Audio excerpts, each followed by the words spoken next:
I never really thought about what my dream garage would look like, so I guess that's what this video is about. JDM cars that would be in my dream garage. Let me know if you want more of these types of videos. Now, I'm a very tall man, and JDM performance cars aren't exactly what I'd call tall people friendly. And I'm not going to pick a car that I couldn't even drive for my dream garage, at least for the most part.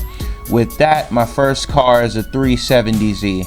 I think this car has enough leg room and headroom for me to fit comfortably inside of one.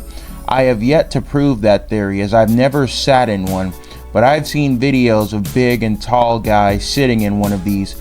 Enough about that though. These cars look stunning, and as far as performance goes, they aren't lacking in that department either. A 3.7 liter V6 with about 350 horsepower, and it comes with an automatic or a manual. It's rear wheel drive, so you could easily get it sliding, and it's a great track car. Not to mention, it's reliable enough to be a daily driver. You really can't go wrong with a 370Z, and it's an absolute staple in my Japanese dream garage. Now, if you know me, you know I love my V8s, so I have to have a Japanese V8 in my garage, a Lexus LS400. A classy, luxurious V8 that just exudes the right amount of elegance and muscle. Not to mention, they're very reliable. Its features were honestly ahead of its time, and frankly, I just love how it looks. My plan will be to make a super nice VIP build with one, adding a little chandelier and everything like I see with other VIP builds. But yeah. Absolutely great car, and 100% belongs in my dream garage. The next car up is the Honda S2000. Now, as I previously mentioned, I am way too tall to fit in one of these things, but I just love them too much, and honestly, they look so good with the top down.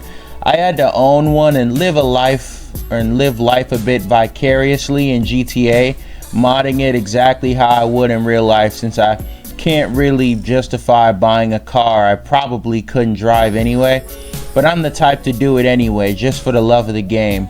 Rear wheel drive, 2.2 liter 4-cylinder engine, 237 horsepower, and it comes in a 6-speed manual.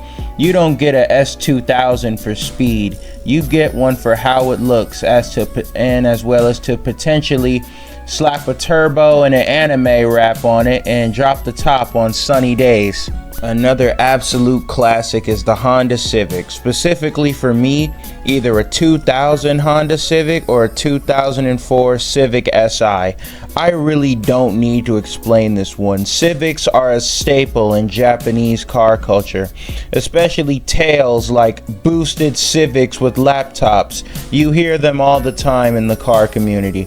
If I have to get a Civic, I'd have to get one that isn't clapped all the way out and has to be at least 95% stock, which is really kind of the criteria for everything else here. But there's room for leeway, obviously, but I want to put my own mods into it. I don't want, someone else's project car. It's like food, you want to make your own plate of food. You don't want someone else's leftovers, right? And finally, I know a car that no one was expecting is the Toyota MR2 Spider. As soon as I saw one of these, I fell in love, man, and I knew I had to have it in my dream garage. Some people may prefer the older looking ones, but I'm personally a fan of the Spider trim. From the bug eye headlights to the body style and the drop top, I'm so glad that these cars are so under the radar, and I will absolutely own one someday. It has incredible gas mileage, and it's not the fastest car in the world, but I don't want it to be. Well, hell, I don't need it to be fast. It has its own charm about it. 6-speed automatic or manual, rear wheel drive, and I can already see the potential in it. That's it for me though. I'll see you guys in the next video.